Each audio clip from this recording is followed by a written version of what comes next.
Porque tem outra história que é destaque aqui do dia e da CNN em especial, e a gente trata aqui no 360. Uma pesquisa feita pela Genial Quest, divulgada hoje, mostra a avaliação do mercado financeiro sobre o governo Lula e o andamento da economia.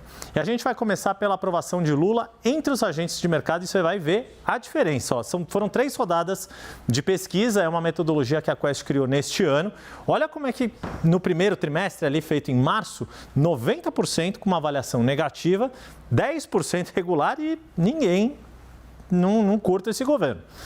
Continuou meio assim ali por maio, ainda não tinha muita clareza de como é que ia ser a votação da regra fiscal, 86% ainda considerando negativo, 12% regular e 2% ainda praticamente na margem de erro ali, considerando positivo. E aí chega julho, tem regra fiscal aprovada na Câmara, tem reforma tributária aprovada na Câmara, uma série de outras propostas como o CARF, Fernando Haddad se destacando na negociação política. O que acontece? A avaliação do governo ainda continua predominantemente negativa, 44%, mas olha, o regular subiu de 12 para 36, nada menos do que triplicou. E, claro, a gente sai de uma margem baixa aqui da avaliação positiva de 2%, mas vai para 20%. Isso estamos falando da avaliação do governo Lula. Lembrando que Lula é uma figura política majoritariamente rejeitada pelos agentes do mercado financeiro. E aí agora a gente vai para a segunda arte para entender. Quando os agentes do mercado financeiro são questionados sobre quando eles acreditam que taxa Selic vai cair, olha só, aqui em maio estavam falando em agosto. 34% falando em agosto, 25% falando em setembro e 12% achando que não é este ano que vai cair. Olha quanto subiu, 92% agora acham que ela vai cair neste mês de agosto, naquela primeira reunião com o estreia de Gabriel Galípolo e Ailton Aquino como novos diretores. 7% apenas acham que vai ser só em setembro e não cai neste ano, 0%. Ou seja, todos agora praticamente unânime a avaliação de que os juros têm que cair neste ano. E aí, tudo isso dá um tempero para a gente entender o que está acontecendo.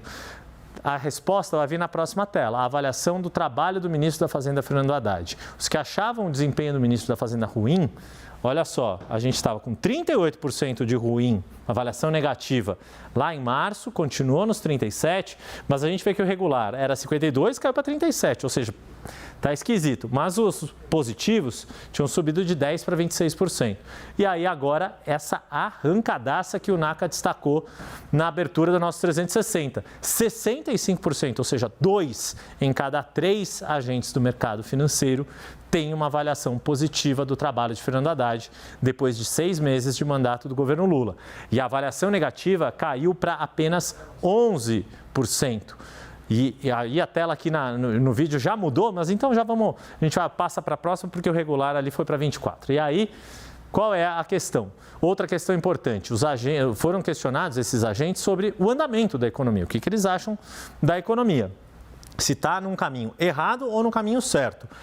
Era 98% errado, 2%. Aquele primeiro início falando, esse governo não vai dar certo, esse ministro não entende de economia, aquelas avaliações. Continuou no 90-10 e agora a gente já tem praticamente um empate técnico. Ainda há um predomínio de avaliação de que o caminho da política econômica está na direção errada, 53% e 47% positiva. O que é isso? Talvez um pouco de fruto de discurso do PT ou alguma questão relacionada, por exemplo, a investimentos estatais, aquela aversão a privatizações. Muitos elementos para a gente já colocar na equação. E só para a gente dar aquele rodapé clássico que você sabe que tem que ter em pesquisa, como eu disse, é uma metodologia que a Quest criou neste ano e ela fez 94 entrevistas com fundos de investimentos sediados em São Paulo, no Rio de Janeiro, com seus gestores, com economistas, analistas de mercado financeiro. Isso foi feito entre os dias 6 e 10 de julho, ou seja, já com a repercussão de aprovação de reforma tributária, projeto do CARF, que aumenta a arrecadação do governo, com todo o andamento da agenda econômica na Câmara dos Deputados, uma melhora de ambiente econômico também, e enfim,